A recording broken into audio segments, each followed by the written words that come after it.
Welcome to Career Kopi, where we have real conversations about work, transition, and designing a life that fits you better. I'm your host, Hong Meng, and in each episode, I sit down with people who have made bold, intentional shifts in how they work. Coaches, facilitators, entrepreneurs, creators, and more. If you're rethinking your next step or just need some fresh perspective over Kopi, you are in good company. Today, I'm absolutely delighted to have a friend on the show whose journey perfectly embodies the spirit of our podcast, Jedidiah Koh, but we prefer to call him Jedi. Jedi is an internationally recognized master certified coach and the founder of Brave Your Story, a system transformation process for leaders, teams, and individuals focused on creating alignments between who they are and what they do. He's a distinguished thought leader in transformative change and regularly featured on the Forbes Coaches Council, where he shares his expert views on organizational change, leadership development, and the future of work. Jedi is also the director of coach education at iGrow Partners, where we offer ICF coaching certification training. Having previously served in the Air Force, Jedi made the significant decision to venture out on his own, to gain more control over his career and pursue meaningfulness and purpose beyond a predestined path. His commitment to helping individuals courageously embrace their narratives and live life boldly has earned him recognition as one of the top global leadership coaches. In our conversation today, we dive deep into Jedi's personal journey, exploring the shifts he's made, the challenges he faced transitioning from public to private sector, and his insights on fostering an entrepreneurial spirit in today's landscape. Get ready for a truly insightful chat over Kopi. Yeah, but first I want to thank you for agreeing to chat with me about this topic. I note that I've known you since 2017. There was a time that you left the Air Force, and then you decided to venture out on your own. And I think you've been out there ever since, creating a sort of a unorthodox career. Yep. And here we are today. So I'm curious to find out a little bit more about your thinking process and what has shifted for you to do that. And actually today, what is on your plate right now? I think I left at a point of time where it was kind of to sign on the next phase of the bond, or to say, okay, it's time to go out and then try something different. Oh, the first bond was completed. First bond was completed, and then they are ready to prepare the second bond to take on. And then based on my calculation, because I was also involved in the HR. Okay, so for the benefit of our listeners, the bond that we're talking about is the first contract that you had with the Armed Forces. Armed Forces, yes. And because they provide both kind of bonds. One is the career bond. And made it easy for people to know it's just a career bond, a career contract where you are kind of obligated to kind of complete a certain years of service. And then the other bond, it's the scholarship bond, where you have to complete that. So it runs in tandem. Yeah. And you also be a scholarship bond. Yeah, technically, because you need to finish that bond to officially leave. Okay. So at a point of time, a lot of the guys internally were discussing whether to leave or not. And that particular year, because it was a lot of transition was happening both within the military force and also external. So was it around the time that 2017 or what's going on in 2015, 2017 period, 2018 period. So it's a lot of movement. And even in the Air Force or the military as well, they're going through a lot of changes and movement. So the big question was whether you want to stay inside and see through, or do you want to go outside to try something new, test yourself. Yeah. And one thing I found that's why I asked the HR and asked the management then, I said, could I be given the same opportunity as the other higher end scholars? So in the military, you have different grades of scholarship. Yeah. So I said, hey, you know what? I see no different from that person being able to produce the same work. Can I get the same exposure? But they say, you can't, because it's based on your scholarship. Okay. Yeah. What were the kind of opportunities that you were looking out for? So beyond the scope of what I was doing within the department of the Air Force unit that I was in. So I wanted to do something beyond that, like going to HQ and other parts. But they say that those positions are tagged to that Okay. high. So it's reserved, like it's reserved for some some other levels of scholarship, I guess. Yes. And of course, I can understand the reasoning. Their reasoning was that they have invested so much money in them, so they need some form of ROI. Yeah. Makes sense. Yeah, so I can understand from the organizational structure standpoint. And that's where I began to think. I said, okay, if that was the policy, then what would happen to the other people who are capable, who want to be given the opportunity? But you essentially have this pool of people who are not average. Maybe they are a little bit more higher performing, but they want to also be given same opportunities. And they will be questioning, see, if I don't get the same opportunities and I really know my career endpoint, so life becomes very predictable. Okay. Yeah. And then there is no option internally at that point of time to be able to evaluate requests like yours. Yes, I did request. So they give me some things to try, but I asked them, what's the career estimated potential, the CEP? Then they say, oh, that's the maximum we can go. Okay. Okay. So I said, oh, nothing higher. I said, oh, cannot. Okay. So they have already predetermined at that point of time how far you're likely to progress in your career, and whatever opportunities that they are willing to maybe eke out for you, it is with that context in mind that the way they look at you at that point of time, that they are likely to end up at that particular position by the end of your career, and then therefore whatever opportunities they want to scope for you can only be within that kind of frame. Yep. Okay. So it was kind of like limiting, and for me, I wanted to feel more in control of the career rather than kind of predestined. So it felt very predestined. Like I kind of knew where I'll be. So I asked myself, do I want something to cruise by? I mean, I could. Then it's just living a cruise life. It's a good life, because you don't have to think so much. You don't have to worry so much. But I found that it's not really earning the money that's more important. I think meaningfulness and purpose and doing something that kind of challenge you. Okay. Or more exciting. And so that's something that I wanted to do. Okay. So did you already have in mind how you were going to go about and maybe develop this, I don't know, this new... Oh, no, I had no idea what I wanted to do. So I just knew that I wanted to just get out and try something different. Try something new. Yeah. Okay. So not sure what exactly that something new is. Yeah, not sure how it will look like, what is the exact plan. And I know a lot of the guys that left, they all joined insurance, joined real estate, or joined public sector. Yeah. But I didn't want to go from a public sector to another public sector. Yeah. And so, I mean, that's the last choice. So I did apply because I asked myself, what I enjoy doing the most. So in the service, I was doing a lot of the learning development. So I was doing things like developing some workshops and some learning development for the organization. And at the point of time, they were doing something along the lines of coaching as well, and also some leadership stuff.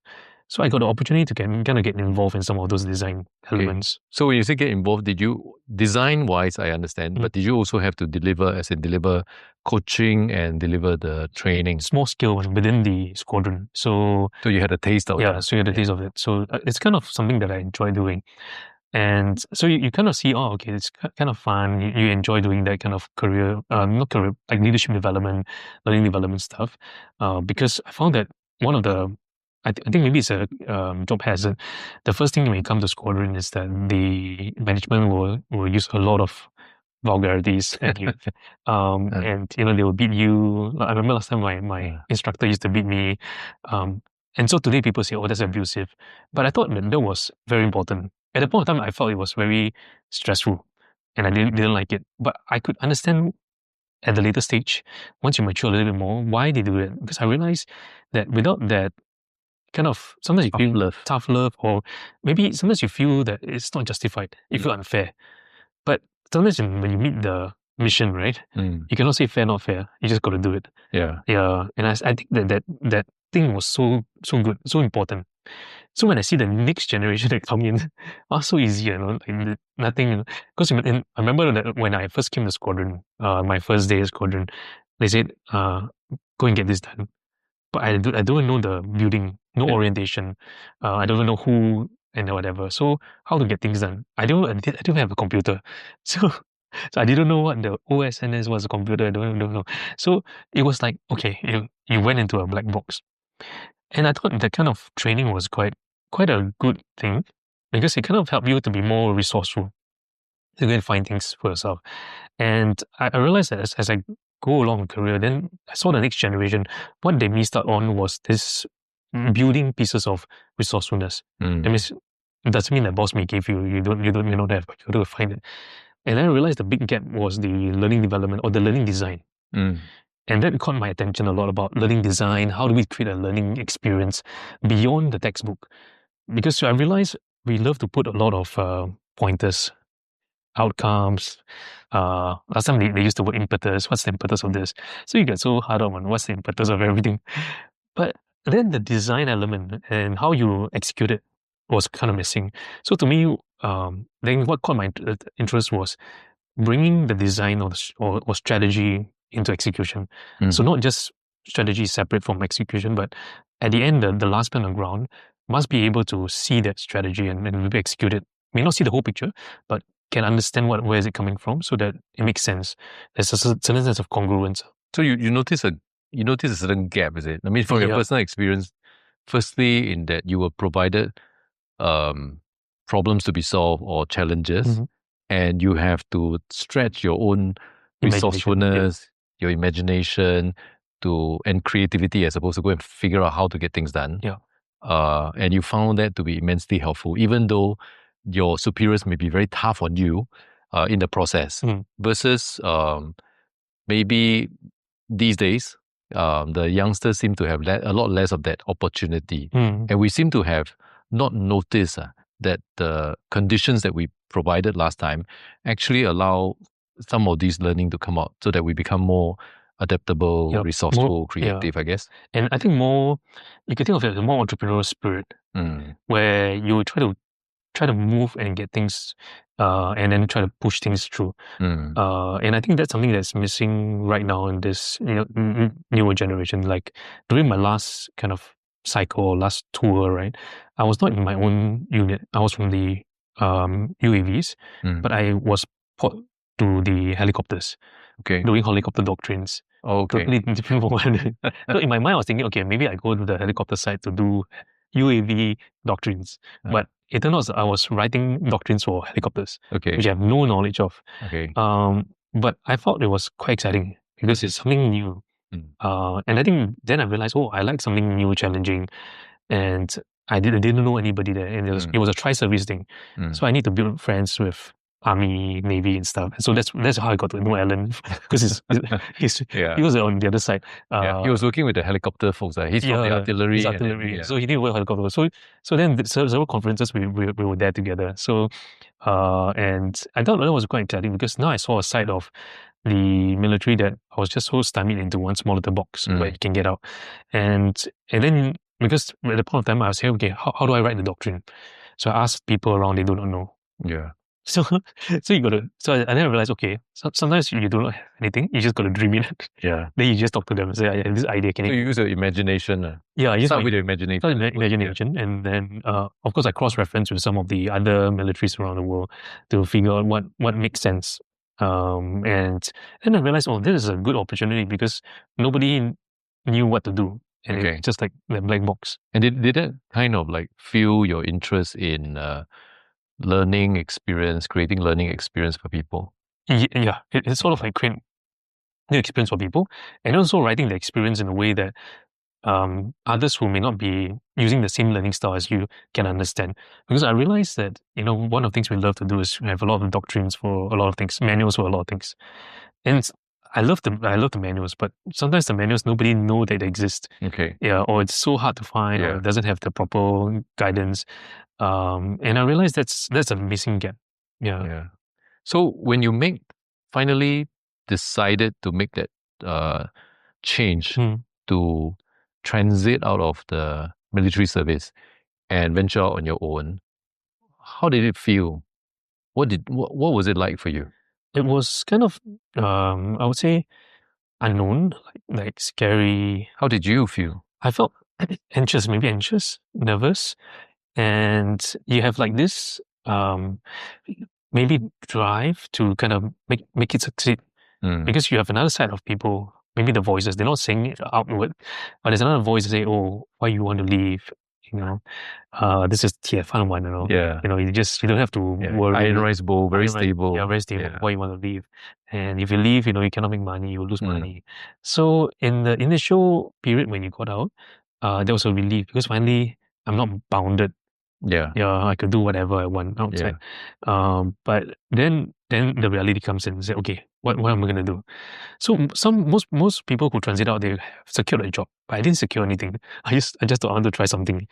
Yeah. Did you get job offers and did you have the 10 job interviews? No, I didn't go for any of that. Okay, you didn't even bother with that. I didn't bother with that. Yeah. So I just thought I wanted to do something related to training, design, coaching. So that's when I began to take on some courses and begin the development of those areas. Did you have a plan in mind, like how are you going to proceed? It's uncertain. You don't know what you are headed into, but how are you going to proceed? What is there a plan? The original was an idea that okay, I take a cert, then I should be able to get there. Because that was indoctrinated in me in the military. You get a cert, Get a certificate. you get a certificate because you definitely get some job. Okay. That was the back of my mind. But then because you're inside so much, the job part was naturally given to you. It didn't quite occur to me that I need to hunt for the job. Okay. So back in the service, it comes to you. Yeah. Right, the job comes to you. You don't have to really hunt. Yeah, you don't really have hunt it. So that was the reality. Then after getting the certificate, I realized, oh my goodness, there's another big part that I'm totally not aware of, like hunting, gathering stuff. Because you hear stories of people saying, oh, it's easy to do it. Yeah. And then after you go out there, you realize, oh, it's not as easy. Even certification as well. Yeah. Just to achieve the certification. Correct. Okay. So at the point of time, I didn't know about the realities of certification because there's so many schools out there. So I went to find the cheapest, and I realized I was got scammer. Yeah. Yeah. Because at the point of time, you have no clue what the world outside is. You're kind of like shielded inside. So if I stay inside, it'll be okay. But if I go outside, then I realize, oh, okay, there's a lot more things I need to consider. Yeah, but you're very quick to figure this out, right? You must be one of the youngest and fastest ICF Master Certified Coach. Yeah, I at think least from what I know in Singapore. Yeah, at least around in Asia at the point of time, I was the youngest. How do you manage to like figure this out, even though it's not such a straightforward space, like you mentioned that there are scams as well. Yeah.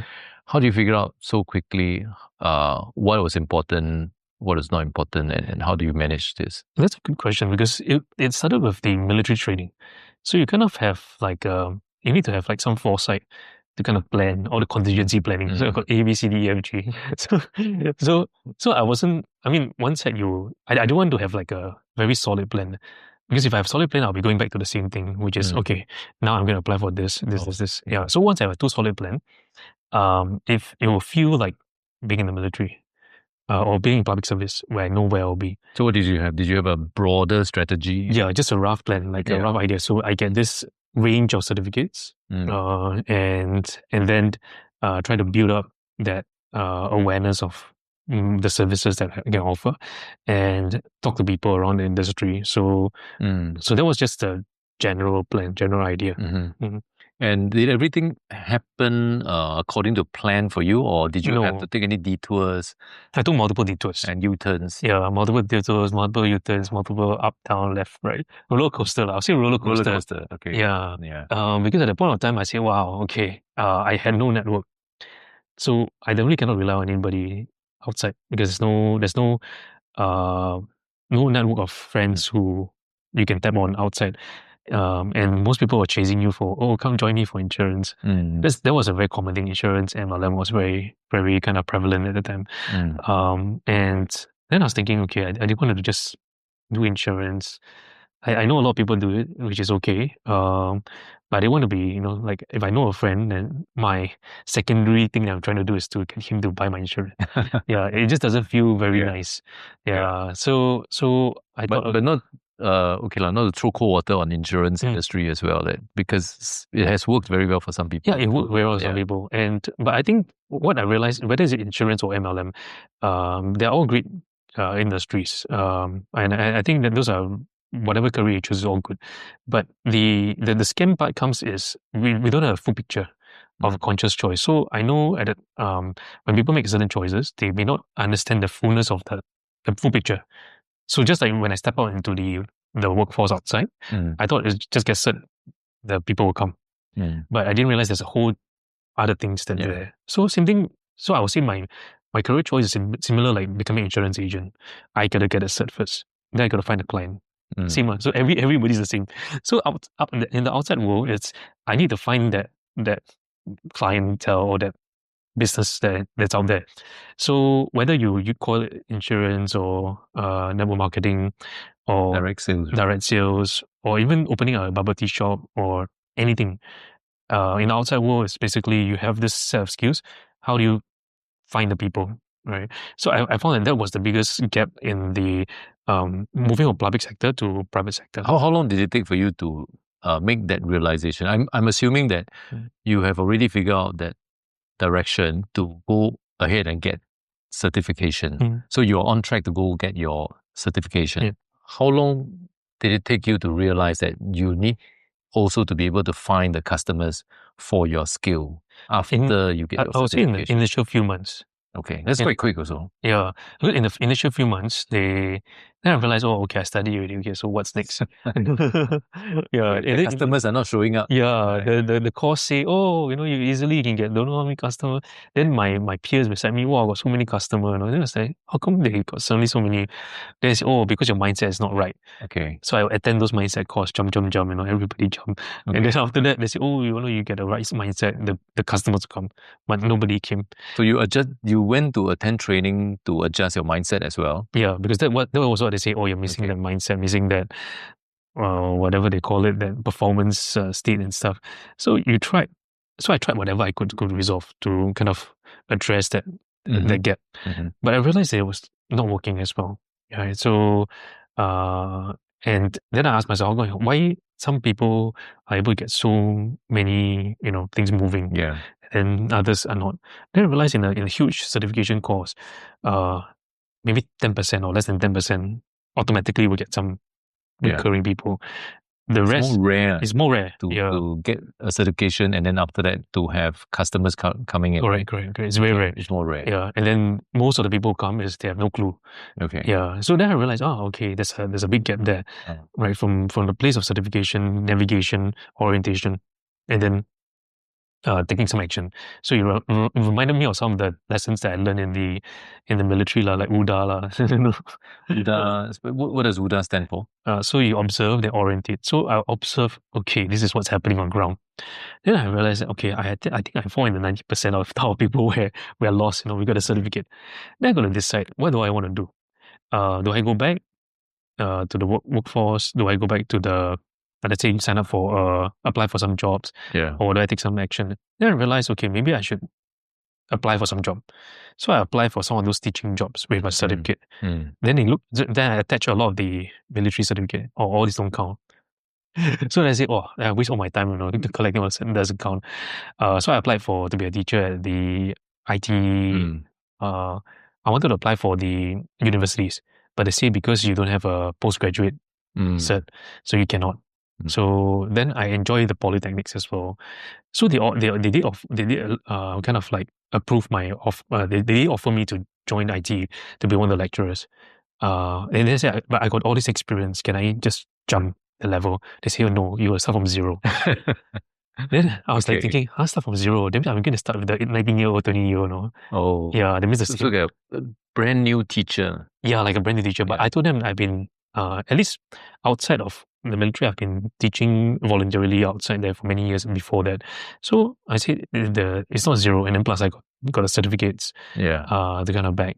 But they say, you got to start from zero. That's the policy. Yeah. So this is a classic story of, you have something to offer to the world, but you got to offer it to the correct place that recognize the value. If you go to the wrong places, they are unable to help you recognize that value, and therefore you could end up being treated like a brand new teacher, and maybe get paid like a brand new teacher. Correct. Right. So your UDA, you went through a UDA cycle: observe, orientate, decide, and act. Yeah. And so you acted. Yeah, and then I acted, then the feedback mechanism came in, then I observed again. I said, oh, okay, this is the feedback. So they dangle the offer. I said, it's not a bad offer, but the problem is then they say, okay, this is how you will go. So it reminded me of the whole public sector thing again.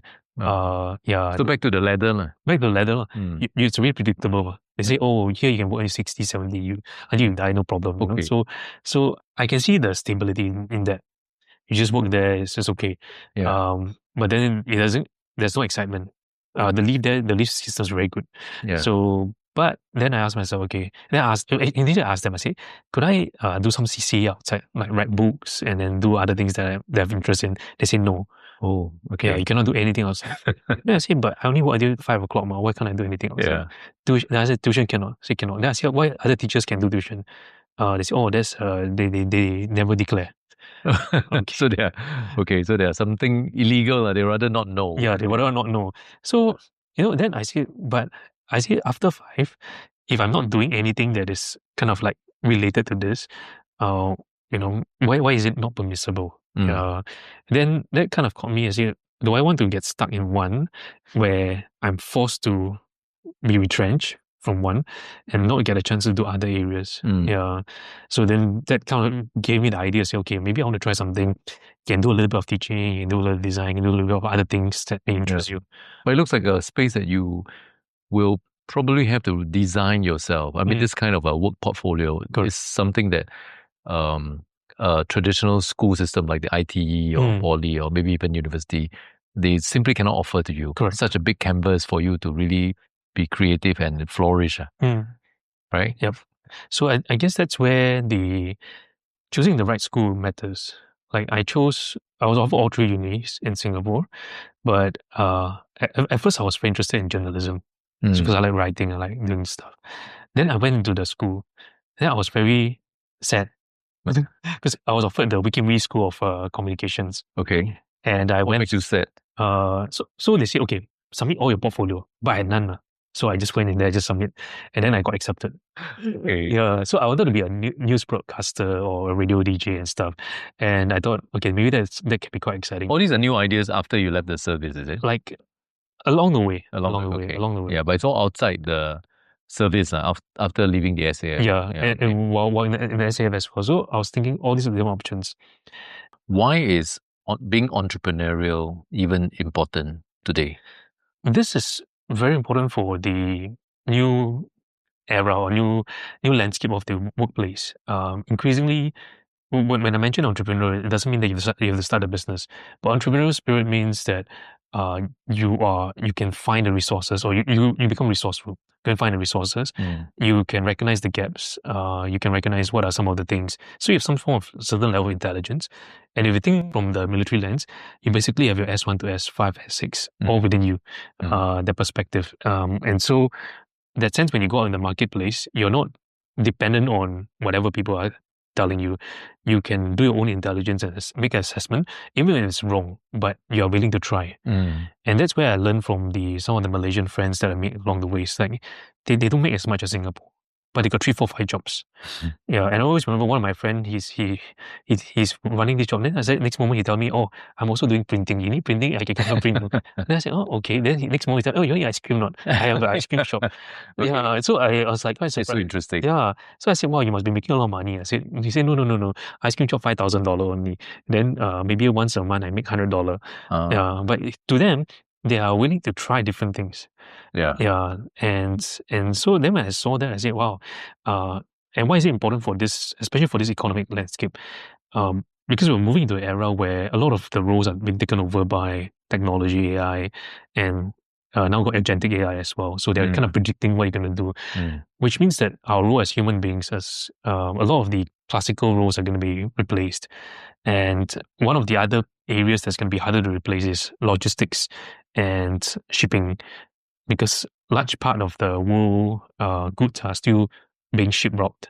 And a lot of those you need manual labor. Yeah, so I find that in the future, manual labor becomes very important. And then the other part is the high-tech labor, which means that as an individual, I cannot be just looking at classical jobs. I need to be able to build that spirit. Yeah, there's a lot of change in what jobs are available in the marketplace. yeah. Especially if you have years of experience in the same industry, same company. It's time to kind of Change, think harder, right? Like whether you'll be replaced the next moment or you'll be asked to go, right? Yeah. So I guess this part on the entrepreneurial spirit is important for this generation. And if we look at the landscape even in Singapore, because Singapore is shielded by very good politicians, very good government. So our good governance is a double-edged sword, which means citizens are more reliant on the government. Even though the government tries to make sure the citizens are participative in it. But because there's a shield, we know that, anything happens, government will kind of shield.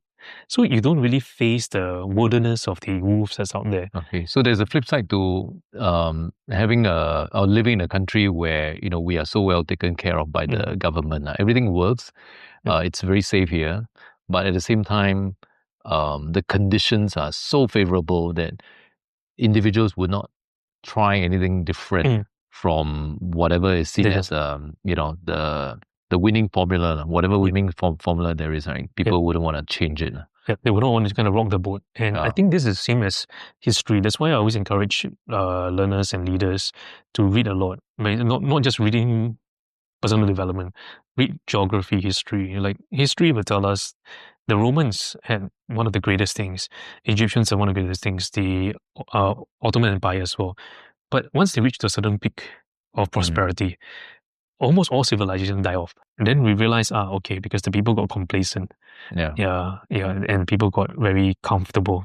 Yeah, so decline becomes inevitable. And therefore, the lesson, I guess, for us is when you're comfortable, right, it is also time to review, examine whether, are you being too comfortable? Are you losing the ability to respond when things turn bad?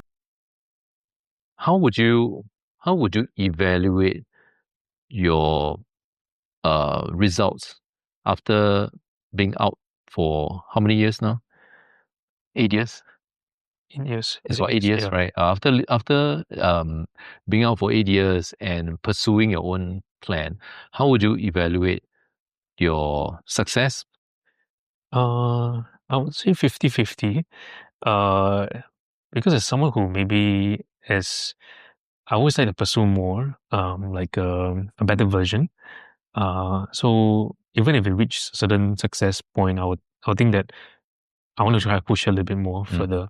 So I'm always on this age of like, I've not reached success yet. Yeah, because I realized once I have this sense that I've reached, okay, then relax. Yeah, you like throttle back. Yeah. So if let's say I put myself on age a bit, okay, it's okay, and then it kind of put you in the mindset, okay, things may be going well, but you need to kind of try and do something more.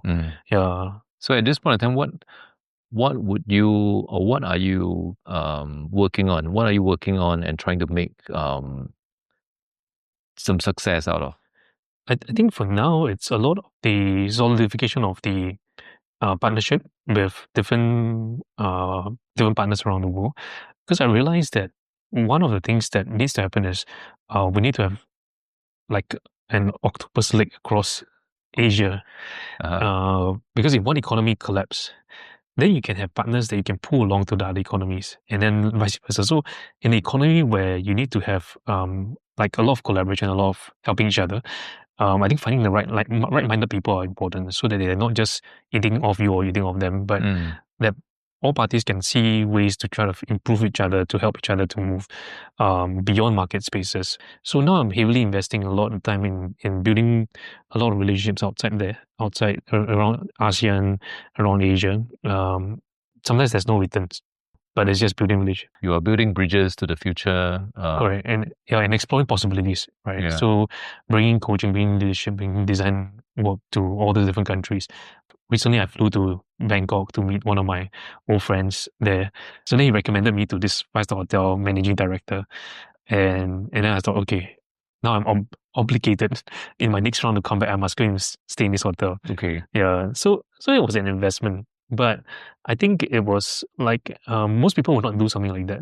Yeah. But I took it like, okay, it's an exposure for me to understand the marketplace, how it's working, and also broaden the horizon of how the other markets are seeing and what are possibilities in there. Yeah. So you have a very unique way of viewing these relationships across the world. That at the onset, I guess when you interact with all these potential partners, and I don't think you even think about them as partners yet, but those sort of relationships are worth investing in, and you will just willingly invest in these relationships. Is that how you approach it? Yeah. So I don't invest in just going there in person to meet them. So it's like time and money is gone. And whether is it a right investment, I don't know. But I think I see it more like building international friends. And I think if you have a genuine friendship with someone, eventually some doors will open. Yeah. And I've seen it happen in Singapore as well. Some doors open, and then so I guess it's a long game. So there's two games we're playing. One is the short term, which is just closing the deal for the next one, and then there's a longer term one. And the longer term is something that your competitors cannot kind of catch up with you, because a lot of the places they don't really trust the product itself. They trust the person behind the product. So in a competitive market like our market, there are a lot of people doing similar things. But why would they go for you and not the other person? I guess it comes back down to whether they trust you enough to do it. Okay. So based on your own evaluation right now, you are 50-50, right? You are happy with your results right now, I suppose.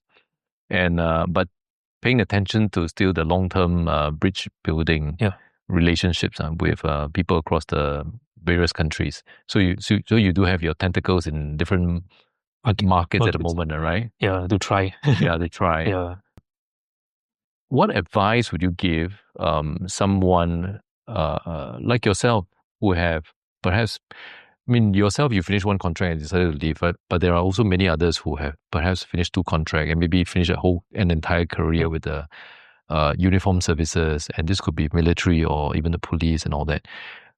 What advice would you give to any one of these individuals if they are thinking about a second career, and if they see themselves as entrepreneurial, how can they go about doing or trying out things in the way that you have done? Well, if they see themselves moving to second career, I guess the most important one is asking that purpose question or the vision question. What is it that you want for yourself? Because a lot of times we always say, "Oh, we want to have stability." Okay, but what another stability? It's help for my family or for whoever. Okay, I say, yeah, but that is for them. But what is it for you? Because I've seen a lot of lifeless bodies in the office. They just go and work, and I can understand that traditionally a lot of men, they just go and work because I just need to put food on the table. So that is the if we use Maslow's hierarchy, that's the survival generation. To them, it's I can work, come back, it's good. But now we're living in an era when we talk about in Singapore, it's that the basic provisions are there. So we have to look for a higher purpose to kind of move us home or drive us. And what's the meaning behind it? Yeah. I mean, it's a country that we are meeting all our basic needs. And is it really that you just need to make a living? Is that all we're doing? Yeah. So that's why I see that that there are a few categories here in Singapore. One, it's everything taken care of. I don't have to work so hard. Another one is like, okay, I cruise. Okay, cruise. Whatever they say, they just do it. And then, of course, then there'll be those that, okay, I feel like if I just do like this, like very bored, like nothing. Yeah. So you want to push something different. So I guess that's where we can ask ourselves, what is it that we're here for? Or what is it that we really want? And I always ask this question to any individual. You ask yourself the consequence question. What's the consequence of that? Because the consequence sounds bad, but actually it's a good question to ask yourself.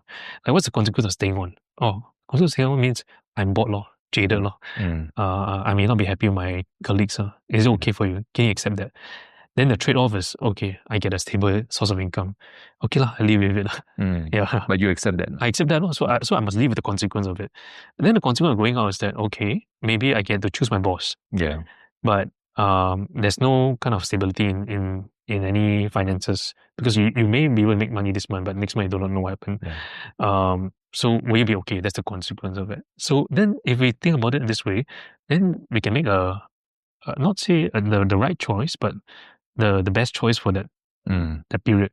Yeah. Because provided you really do examine the question carefully for yourself and really do attend to the question of what is the consequence of either doing or not doing something. Yeah. Right. And then whether can you live with it? Okay. So for someone who is thinking about leaving after a long career, and I mean for our context, especially in the uniform services, asking yourself the question about purpose, right, and the meaning of whatever you're doing. Of course, the earlier one is a decision of whether to stay or to go. If you still have some time to spend in the service, asking yourself the consequence question. And if you do decide to leave, or you have no choice but you have to move on to another career, what advice would you give to that person? I have no choice. I'm retired now. I have to leave. What advice would you give to that person? So for that person, I would say look at what's in your hands. Which is what are your strengths? What are your areas that you feel very comfortable in your zone in? So you can do something that is within your zone of expertise or within the things that comes very naturally to you. Or if you're someone who says, "Oh no, I don't want to do that anymore. I want to do something totally different. Maybe I want to become a farmer, or I want to raise some frogs in the frog farm." Okay. You can do that. I've seen some people do that, like complete 180 degrees shift. So I say the job itself is not the main thing. The main thing is what excites you. So if you ask yourself, like, okay, what will excite me to wake up, set an alarm clock at 7 a.m., 6 a.m., even I'm so tired, but I look forward to that day. So I say that's the litmus test, right? So the litmus test is that I'm willing to set an alarm clock. I'm tired, but I still do it. Okay. Then you found something that you may be excited for, and we call that passion, because passion is like what you're willing to sacrifice. So I say if you can wake up, for that role, it gives you a clue that there's some interest there. But sometimes we have no idea.